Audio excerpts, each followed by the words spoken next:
Ikalabing-pitong kabanata. Ang pagbabagong anyo ni Jesus. Pagkaraan ng 6 na araw, isinama ni Jesus sina Pedro at ang magkapatid na Santiago at Juan sa isang mataas na bundok nang sila-sila lang. At habang nakatingin sila kay Jesus, nagbago ang kaniyang anyo.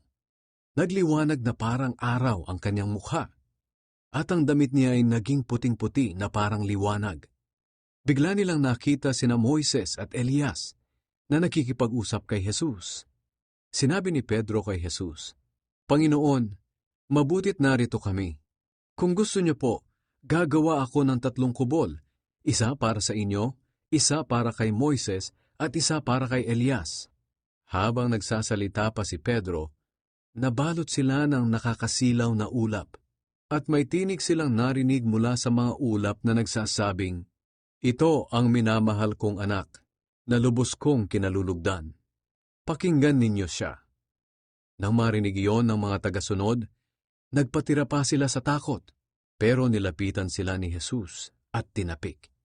Sinabi niya, "Tumayo kayo, huwag kayong matakot." Pagtingin nila, wala na silang ibang nakita kundi si Jesus na lang. Nang pababa na sila sa bundok, sinabihan sila ni Jesus, "Huwag ninyong sasabihin kahit kanino ang inyong nakita, hanggat ang anak ng tao ay hindi pa muling nabubuhay." Tinanong siya ng kanyang mga tagasunod, "Bakit sinasabi ng mga tagapagturo ng kautusan na kailangan daw munang dumating si Elias bago dumating ang Kristo?" Sumagot si Jesus, "Totoo iyan. Kailangan ngang dumating muna si Elias upang ihanda ang lahat ng bagay. Ngunit sinasabi ko sa inyo, dumating na si Elias. Kaya lang hindi siya nakilala ng mga tao at ginawa nila ang gusto nilang gawin sa kanya. Ganyan din ang gagawin nila sa akin na anak ng tao. Pahihirapan din nila ako." At naunawaan ng mga tagasunod niya na ang tinutukoy niya ay si Juan na tagapagbautismo. Pinagaling ni Jesus ang batang sinasaniban ng masamang espiritu. Pagbalik ni na Jesus sa kinaroroonan ng maraming tao, lumapit sa kanya ang isang lalaki.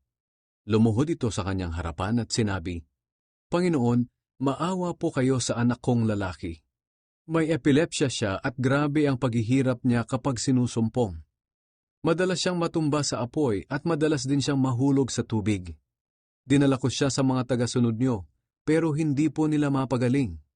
Sumagot si Jesus, "Kayong henerasyon ng mga walang pananampalataya at baluktot ang pag-iisip. Hanggang kailan ba ako magtitiis sa inyo? Dalhin niyo rito ang bata." Sinaway ni Jesus ang masamang espiritu at lumabas ito sa bata. At gumaling ang bata noon din. Nang sila-sila na lang, lumapit kay Jesus ang mga tagasunod niya at nagtanong, "Bakit hindi po namin mapalaya sa masamang espiritu?" Sumagot si Jesus, "Dahil mahina ang pananampalataya ninyo. Sinasabi ko sa inyo ang totoo.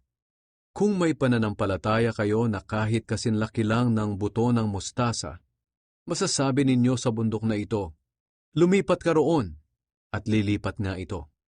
Walang bagay na hindi ninyo magagawa. Ngunit ang ganoong uri ng masamang espiritu ay mapapalayas lang sa pamamagitan ng panalangin at pag-aayuno." Ang ikalawang pagpapahayag ni Jesus tungkol sa kanyang kamatayan. Habang nagtitipon sina Jesus at ang mga tagasunod niya sa Galilea, sinabi ni Jesus sa kanila, "Ang anak ng tao ay pagkakanulo sa kamay ng mga tao. Papatayin nila ako, pero mabubuhay akong muli pagkaraan ng 3 araw." Labis itong ikinalungkot ng mga tagasunod ni Jesus. Pagbabayad ng buwis para sa templo. Pagdating nila sa Capernaum, lumapit kay Pedro ang mga maniningil ng buwis at nagtanong, "Nagbabayad ba ng buwis ang guro ninyo para sa templo?" Sumagot si Pedro, "Oo, nagbabayad siya." Nang makabalik si Pedro sa tinutuluyan nila, tinanong siya ni Jesus, "Ano sa palagay mo, Pedro? Kanino nangongolekta ng mga buwis ang mga hari? Sa mga anak nila o sa ibang tao?" Sumagot si Pedro, "Sa ibang tao po." Sinabi ni Jesus, "Kung ganoon, nangangahulugan na hindi kailangang magbayad ng buwis ang mga anak. Pero kung hindi tayo magbabayad, baka sumama ang loob nila sa atin. Kaya pumunta ka sa lawa at mamingwit. Ibuka mo ang bibig ng unang isdang mahuhuli mo at makikita mo roon ang perang sapat na pambayad sa buwis nating dalawa. Kunin mo ito at ibayad sa mga nangongolekta ng buwis para sa templo.